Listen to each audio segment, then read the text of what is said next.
The room felt different long before anyone spoke. It wasn't loud, it wasn't chaotic.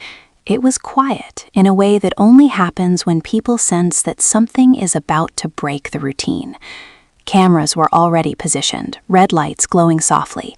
Staffers moved carefully, whispering to one another, their voices low as if they didn't want to disturb the tension that had settled into the air.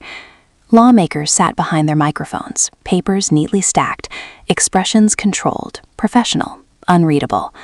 On the surface, this looked like every other congressional hearing. The setting was familiar, the rules were clear. Prepared statements waited to be read. Questions were expected to follow a predictable rhythm. Most hearings unfold this way: measured language, procedural pauses, and exchanges that rarely escape the committee room. But this day was different. You could feel it before the gavel ever struck. Across the room sat two lawmakers whose presence alone created contrast. On one side, Nancy Mace leaned forward slightly, flipping through documents with quick, sharp movements. Her posture suggested readiness, urgency, a willingness to press hard. On the other side, Jasmine Crockett sat still, composed, her expression calm and focused. She wasn't reviewing papers rapidly. She wasn't signaling impatience. She appeared settled, as if she already understood the direction the conversation might take. The contrast was striking. One projected energy and confrontation. The other projected control and patience. Neither spoke, yet the tension between them was unmistakable. As committee members settled into their seats, the audience, staff, reporters, and observers watched closely. This wasn't their first hearing. Many of them had seen heated exchanges before. Raised voices, sharp interruptions, moments designed for clips and headlines. But this felt different. There was no immediate spark, no obvious provocation, just anticipation. The chairman called the session to order. His voice was steady, practiced, professional. Opening remarks began the way they always do: polite acknowledgments, references to the purpose of the hearing, reminders about decorum. Normally, these words fade into the background. They are procedural, expected, rarely remembered. But today, even those routine remarks carried weight. Both lawmakers glanced toward each other during the opening statements. Not dramatically, not openly, just enough to signal awareness. Two people sharing a space, each waiting for the moment when preparation meets opportunity. When the floor opened for questioning, the shift was immediate. Nancy Mace spoke first. Her tone was confident and direct. She criticized what she described as failures in accountability and government action. Her words came quickly, deliberately, designed to land with impact. This wasn't casual questioning. This was pointed. Several people in the room shifted in their seats as she continued. Her energy filled the space. It wasn't anger, at least not yet. It was assertion, the kind of delivery meant to establish control early, to define the terms of the discussion before anyone else could. Across the room, Jasmine Crockett listened. She didn't interrupt. She didn't react visibly. She took notes, occasionally looking up, her expression steady. That stillness wasn't passive. It was deliberate. And in a room accustomed to verbal sparring, that restraint stood out. As Mace continued, her voice grew slightly louder. Key phrases were repeated, emphasizing responsibility, oversight, and what she framed as inconsistency. The words were sharp, but the subtext was sharper. This was no longer just policy, it was positioning. The room stayed quiet, except for the sound of paper moving and cameras capturing every moment. No one spoke out of turn. No one laughed or whispered. The focus remained locked on the exchange, even though only one side was speaking. Then the chairman recognized Crockett. For a brief moment, the room felt completely still. Crockett adjusted her microphone slowly. She didn't rush. She didn't mirror the urgency that had just filled the room. She thanked the chair in a calm, almost conversational tone. That alone changed the atmosphere. It was the kind of voice that draws attention not because it demands it, but because it doesn't. She didn't respond directly to the criticism that had just been delivered. Instead, she began by addressing the purpose of the hearing itself. She spoke about why accountability matters, why facts matter, and why public trust depends on how lawmakers conduct themselves inside that room. Her voice remained steady, controlled, precise. The contrast between the two approaches became unmistakable. Where Mace had delivered force and urgency, Crockett offered structure and patience. It felt less like a rebuttal and more like the opening statement of a case. Some members of the committee nodded quietly. Others watched without expression. No one interrupted. Crockett continued, laying out the framework of her questioning. She spoke carefully, as if guiding the room through her reasoning step by step. Each sentence felt intentional. Each pause felt measured. Then she began asking questions. They weren't loud. They weren't aggressive. They sounded simple at first. Clarifying questions, contextual questions, the kind that don't raise alarms on their own. But as they continued, a pattern began to emerge. Nancy Mace leaned back slightly in her chair, her expression tightening. The questions didn't attack directly. They narrowed the focus. each one built on the last, slowly shifting the momentum of the exchange. Jasmine Crockett never raised her voice. She didn't need to. The power came from pacing, from timing, from letting silence do some of the work. After each question, she allowed space for the answer, space for the room to absorb it. The hearing no longer felt routine. What had started as confident criticism began to take on a different tone. The energy in the room changed, subtle at first, then unmistakable. This wasn't a shouting match. It was something quieter, more controlled, and in many ways more intense. Jasmine paused after one of her questions, letting the silence stretch just long enough to make everyone uncomfortable. It wasn't accidental, it was deliberate, the kind of pause that signals that the next part of the exchange will matter. Nancy Mace adjusted her microphone, preparing to respond. And as the room leaned in collectively, it became clear that this hearing had crossed a line. It was no longer just another session on the calendar. It had become a test, not just of policy positions, but of composure, credibility, and control. Nancy Mace responded quickly. Her voice carried confidence, sharpened by the momentum she had built earlier. She defended her position forcefully, clarifying what she believed had been misunderstood and reinforcing her argument about accountability. Her delivery was assertive, controlled, and deliberate. This was familiar ground for her, a hearing room, cameras watching, words chosen carefully but delivered with conviction. As she spoke, her tone suggested that she was reclaiming control of the exchange. The rhythm of her speech quickened slightly, as if to ensure her point landed before the moment slipped away. Several people in the room nodded along. Others remained still, listening closely. The atmosphere tightened again. When Mace finished, there was no immediate interruption. The chairman remained silent, allowing the exchange to continue naturally. Crockett didn't rush to speak. She waited a moment, then thanked Mace politely for her response. That courtesy mattered. In a room where sharp rebuttals are often expected, Crockett's restraint stood out. She didn't dismiss what had been said. She didn't contradict it outright. Instead, she acknowledged it and then moved forward, calmly and deliberately. She restated one of Mace's earlier claims, repeating it almost word for word. The repetition was careful, precise. Hearing the same statement again, stripped of the momentum that had carried it earlier, made it sound different, heavier, more exposed. Then Crockett asked a follow-up question. It wasn't dramatic, it wasn't confrontational. It sounded simple, almost harmless. But the simplicity was deceptive. The question required clarity. It forced a choice between explanation and commitment, between nuance and certainty. The room reacted quietly, not with noise, but with attention. Chairs shifted. A staffer in the back paused their typing. Cameras adjusted their focus slightly. Nancy Mace answered quickly, defending her position and pushing back against what she described as mischaracterization. Her voice remained confident, but there was a new edge underneath it, a subtle defensiveness that hadn't been there before.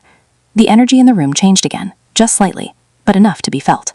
Crockett listened without interrupting. That silence became part of the exchange itself. The longer she stayed quiet, the more the focus remained on Mace's words. There was no immediate counterpunch, no raised eyebrow, just attention.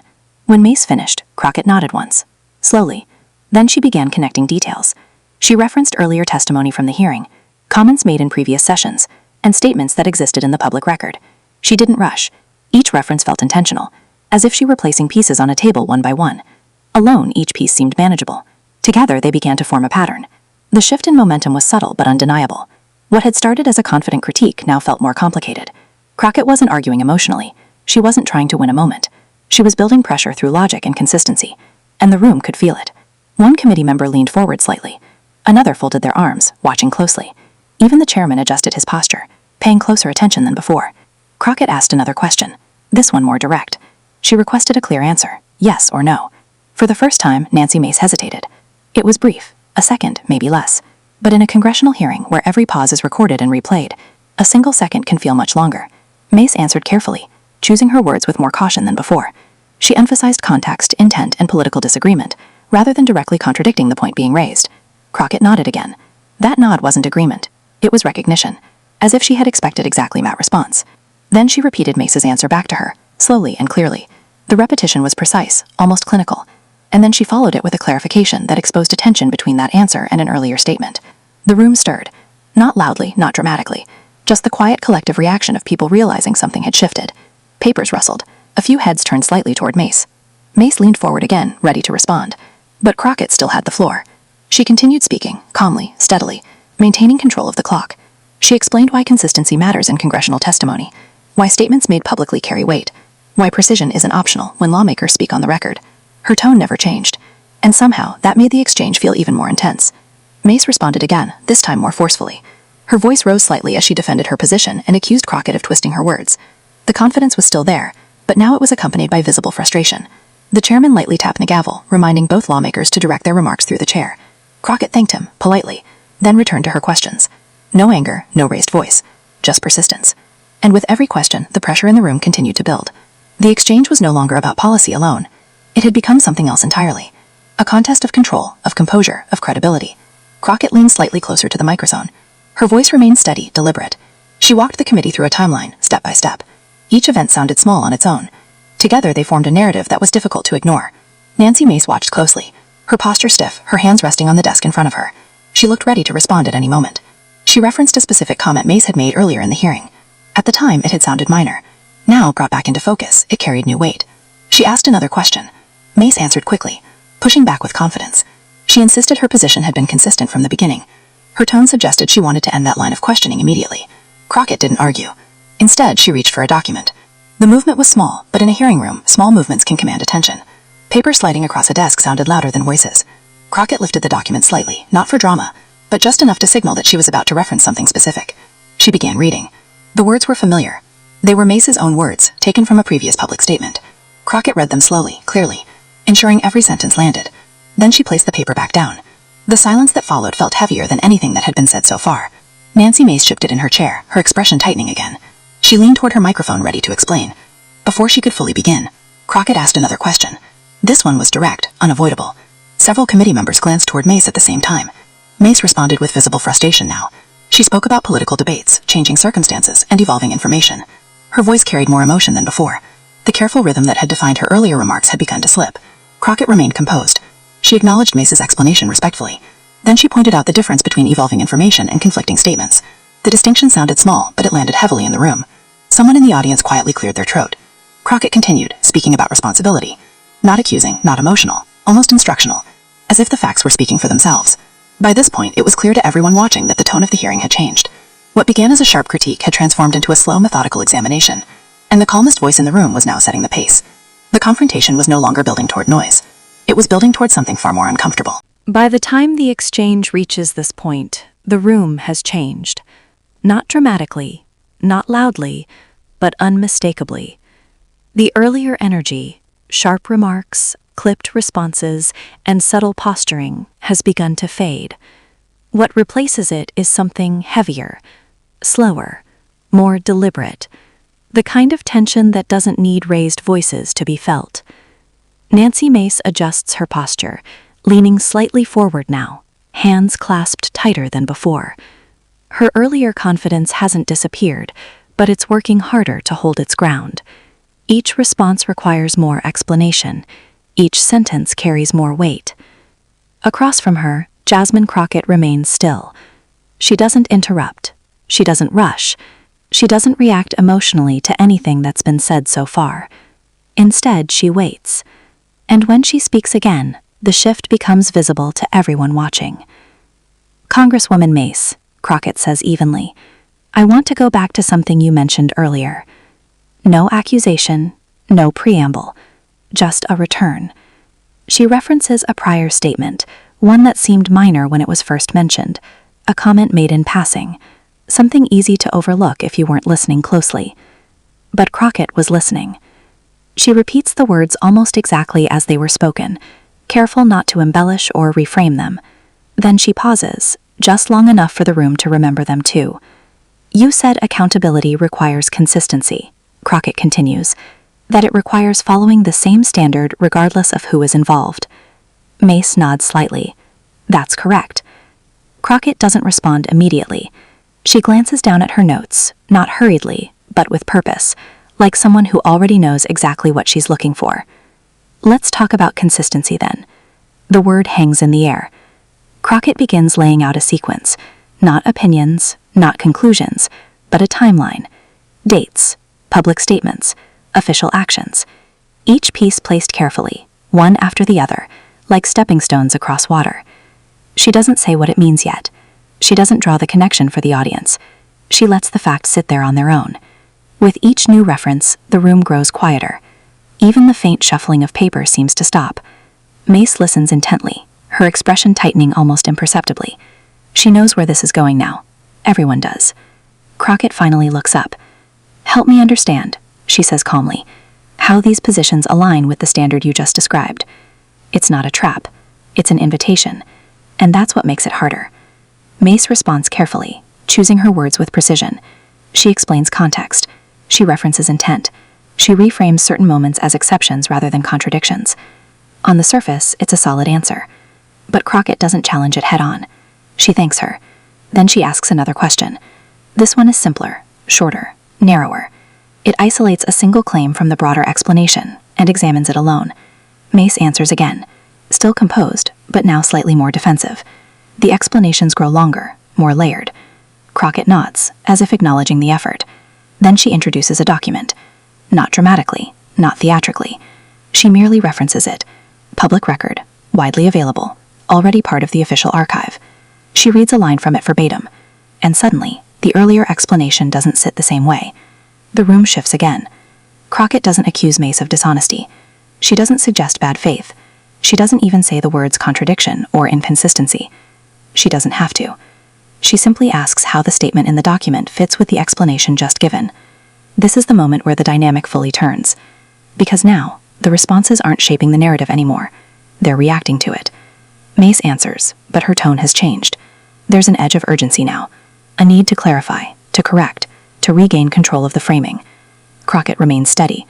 She doesn't interrupt. She lets the answer finish. She lets the silence follow. Then she moves on. Not back, not sideways, but forward. If accountability is about public trust, she says, then perception matters too, doesn't it? It's a question that feels rhetorical, but she waits for an answer anyway.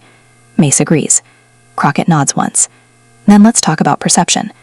She outlines how statements like the ones discussed are received outside this room, by constituents, by observers, by people who don't have the benefit of closed-door context or internal explanations.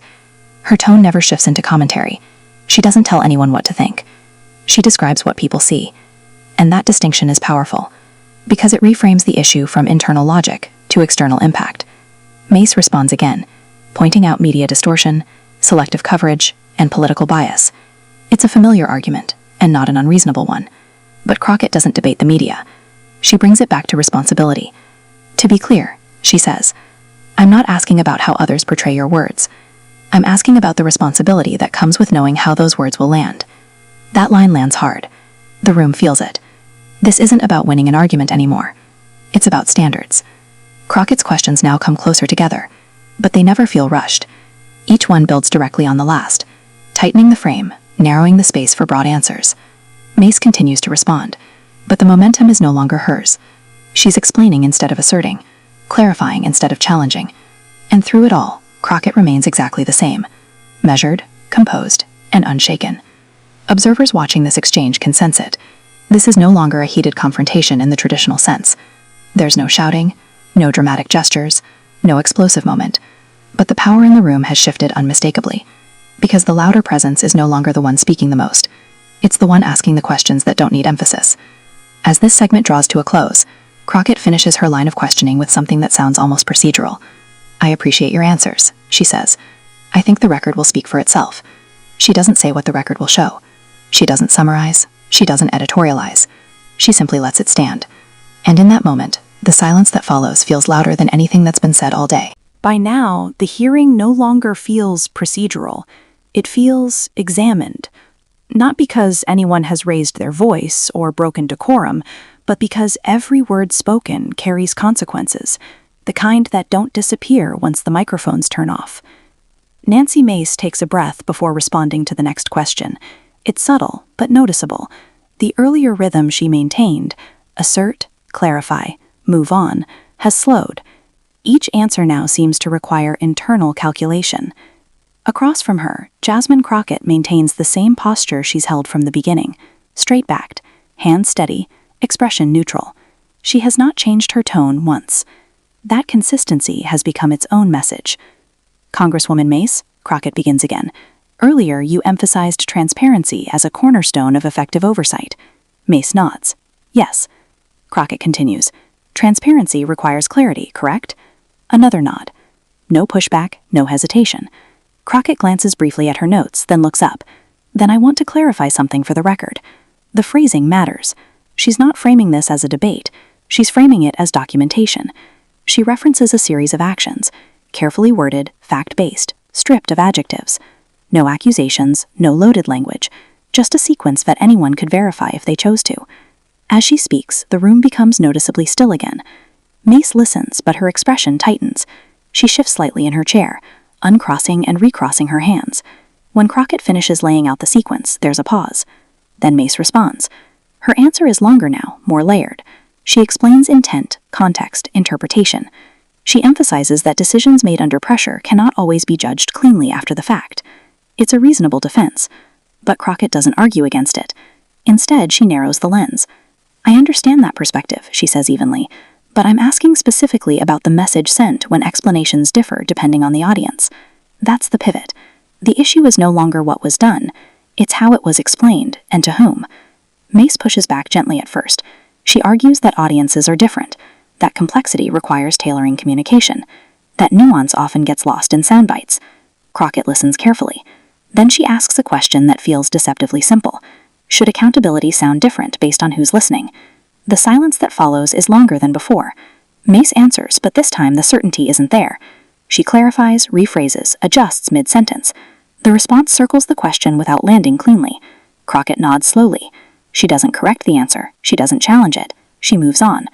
And when explanations evolve, Crockett continues, how should the public interpret that evolution? This is where the pressure sharpens, because now the discussion isn't about policy or ideology. It's about credibility. Mace responds again, her tone more defensive than before. She emphasizes growth, learning, changing circumstances. She insists that evolving explanations are a sign of engagement, not inconsistency. Crockett acknowledges the point. I agree that growth matters, she says, but growth requires acknowledgement. That line lands quietly, but heavily. She follows it with a reference to a previous moment in the hearing, something Mace said earlier that framed criticism as politically motivated rather than substantive. She doesn't quote it aggressively, she doesn't accuse. She asks how that framing aligns with the idea of accountability rooted in transparency. Now the answers come faster. Mace speaks with urgency, emphasizing political realities, media narratives, and partisan attacks. She argues that not all criticism is made in good faith. Crockett lets her finish. Then she leans slightly forward, not aggressively, but attentively. Is it possible, she asks, that dismissing criticism too quickly creates the very mistrust we're trying to address? The question reframes everything. It suggests that defensiveness itself might be the problem. Mace responds firmly now. She insists that strong responses are necessary in a polarized environment, that conceding too much invites distortion. Crockett doesn't argue. She asks one final question in this line.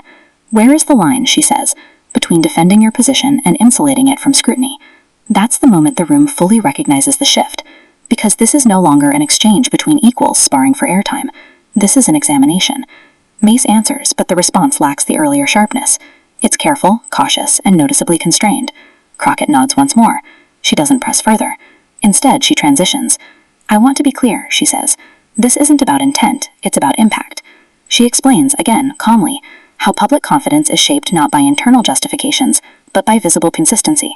How institutions earn trust not by asserting credibility, but by demonstrating it repeatedly. Her voice remains even, her posture unchanged. Yet the weight of her words feels heavier now than at any earlier point. Mace listens silently. When Crockett finishes, there's a brief pause before the chair acknowledges the time. The moment passes without drama. No one raises their voice, no gavel slams, no sharp retorts follow. But something has clearly shifted. Because the exchange has revealed something deeper than disagreement. It has revealed how power operates when one side speaks loudly, and the other speaks precisely. As this segment closes, the tension hasn't exploded. It has condensed. And everyone watching understands that whatever comes next will not undo what's already been placed on the record. When the hearing moves on, it does so quietly. No dramatic interruption signals the end of the exchange. No audible reaction ripples through the room. The microphones remain on, the cameras keep rolling, and the next item on the agenda is introduced as if nothing unusual has happened. But everyone knows that something has. Because moments like these don't announce themselves. They reveal themselves later, through replays, transcripts, and the pauses people can't stop talking about. Nancy Mace sits back in her chair, her expression composed but reserved. The urgency that marked her last responses hasn't disappeared, but it has settled into something more contained. She takes a sip of water, adjusts her papers, and prepares for what comes next. Across from her, Jasmine Crockett does the same. No victory gesture. No visible satisfaction. No attempt to frame the exchange as a win. That restraint becomes the final statement. Because the power of the moment was never about domination. It was about contrast. As the hearing continues, observers, both inside the room and watching remotely, begin processing what they've just seen. Clips start circulating almost immediately, not because of a viral outburst or a heated clash, but because of how unusual the exchange felt. This wasn't chaos, it was control. Commentators would later struggle to summarize it in headlines. There was no single line that could fully capture the shift, no explosive quote that stood alone. Instead, the impact lived in the accumulation. The methodical questioning, the unanswered implications, the way the tone never changed, even as the pressure increased. For many viewers, this was a reminder that influence in congressional hearings doesn't always come from volume. Sometimes it comes from patience, from preparation, from letting the record build itself. Jasmine Crockett never told the audience what to think. She didn't declare conclusions or deliver closing arguments. She trusted the process, and that trust carried weight. By choosing not to editorialize, she allowed the exchange to exist as documentation rather than performance. Each question served a purpose. Each pause created space. Each response or lack of clarity became part of the official record. That's what made the moment linger. Nancy Mace, for her part, did not collapse under the scrutiny. She defended her position consistently, even as the framing shifted. But the exchange revealed something important about the dynamics of modern political debate. When explanations multiply, perception changes. And perception, as Crockett subtly underscored, is inseparable from public trust. In the hours and days that followed, analysis poured in from all sides. Supporters and critics alike dissected the exchange, not for what was said explicitly, but for what was left unsaid. Some argued the questions were fair, others argued they were strategic. Many noted the contrast in styles, but nearly everyone agreed on one thing. The moment felt different. It didn't rely on outrage, it didn't depend on spectacle, it didn't chase applause. Instead, it demonstrated how authority can be exercised quietly and effectively. For audiences accustomed to confrontational politics, this exchange offered an alternative model, one where control is maintained through discipline, and impact is achieved through structure rather than shock. That's why the silence mattered. Not the silence of avoidance, but the silence that follows when there's nothing left to add without undermining what's already been established. When Crockett said, "I think the record will speak for itself," it wasn't a rhetorical flourish, it was a conclusion. She recognized that continuing would risk diluting the moment, that sometimes the most powerful statement is knowing when to stop. And in doing so, she allowed the exchange to resonate beyond the room. Long after the hearing ended, viewers would replay the moment not to watch a fight, but to study a method, to see how calm persistence can redirect momentum, how preparation can neutralize aggression, how credibility is built not by asserting it, but by demonstrating it under pressure. This is why the exchange continues to circulate, not because it shocked, but because it instructed. It showed how political accountability can be examined without theatrics, how questions, when asked with intention, can do more than statements ever could. And in a political environment often defined by noise, that lesson stood out. As the cameras eventually cut away and the hearing fades into the archive, what remains is not a soundbite, but a record shaped by tone, timing, and restraint. And in that record,